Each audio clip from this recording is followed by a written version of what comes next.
नेपाली राष्ट्रिय पुरुष तथा महिला भलिबल खेलाडीहरू भुटानको थिम्पूमा हुन गइरहेको काबा बीच भलिबल च्याम्पियनशिप खेल्नको लागि जाने टुङ्गो लागिसकेको छ।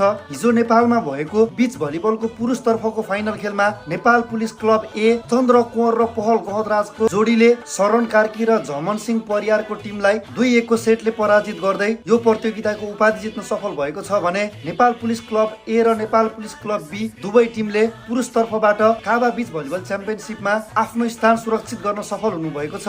तपाईहरु चारैजनालाई धेरै धेरै बधाई छ।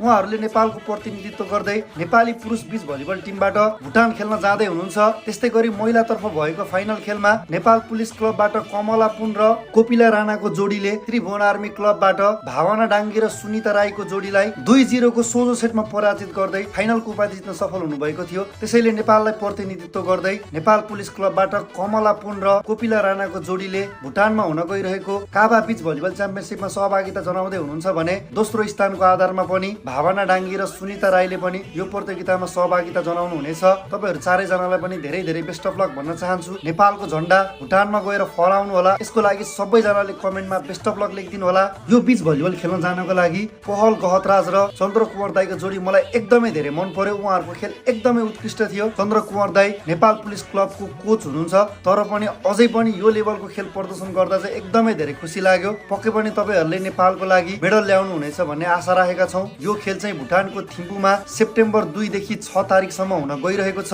तपाईहरुले पनि यो नेपालमा भएको बीच भलिबलको लाइभ त हेर्नु नै भयो होला। तपाईहरुलाई पहल गहतराज चन्द्र कुँवरको जोडी र कमला पुन कोपिला राणाको यो विनर जोडीहरुको खेल कस्तो लाग्यो त आफ्नो आफ्नो विचार कमेन्ट गर्नु है त। जय नेपाल, जय भलिबल।